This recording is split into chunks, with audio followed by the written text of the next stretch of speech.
Hi, I'm Claire from Claire Chancellor Coaching. Today I want to explore the history of the tarot. Now, if you've been magnetically pulled and attracted to the tarot cards, then it's highly likely that you've got a past life in ancient Egypt, Rome, or possibly even medieval Europe. There's a reason why the cards have got your attention, and if you're anything like me, these cards will put a smile on your face and make you feel like you're coming home. I know when I picked up my first deck, I just knew these characters in these cards. I just had this remembering and this knowing of how familiar they were. And of course, I explored my past lives and found that I had many experiences with the tarot, reading for royalty and being in some of the sacred places where we scribed or we hand created some of the imagery in the cards. Pretty special, right? So the tarot is a book of life's wisdom.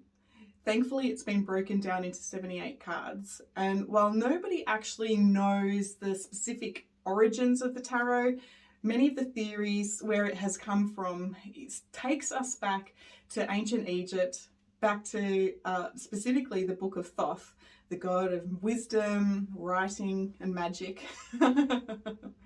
We do see a collective wisdom within the imagery of the tarot, such as symbols from Hebrew, Egypt, Persia, astrology, alchemy, and Gnosticism. The oldest tarot deck that has survived to today is and I'm going to, my Australian accent's probably going to stuff this up, but it's the Visconti Sfosfora. I need some help pronouncing that. But it was a medieval golden looking deck from the 15th century. Back then it was considered a sign of luxury and prestige to own the tarot deck.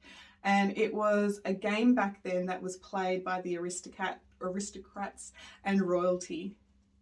The tarot have been evolving as long as we've had paper. Every time there's a new chapter in history, the tarot cards have evolved with us. You know, we see that depicted in their fashion, in the social themes of the day. I was actually surprised to learn that the tarot only took upon the tool of fortune telling back in the late 18th century. Knowing that the origins is about the story of life and how human consciousness is starting to grow and evolve, it makes sense that the energy of the tarot continue to grow and evolve too, such as the Hierophant. Now, we don't tend to, it's not quite as common to go back to church to get that spiritual guidance. In today's society, it's just not as common. So the Hierophant has adapted some of its meaning to teachers, to counselors. The Hierophant, surprisingly, also means to wait to get a call. So as time progresses, as our consciousness, the human consciousness evolves, so does the tarot, which is really quite impressive for its magnificence and the energy, the guidance that it brings forward. So if we think about the Eight of Wands, now the Eight of Wands represents like that movement, that travel, and it's also adapted its meaning to mean fast communication. So things like text and emails. You know, back when the tarot was created in ancient Egypt, I'm not so sure they were aware of the meaning of a text message. So some traditional tarot readers, when they learnt it, you know, back in the day, they haven't so much adapted the meaning to modern day themes in the tarot. So it's important that as you embark on your journey with the tarot, that you continue to check in with your guides about the meaning and how the tarot is growing and evolving. Otherwise, your readings can be quite dull or miss some important interpretation that the sitter may need. It's one of the reasons why I continue to master and learn to connect in. What do I need to know about these cards? Tell me more.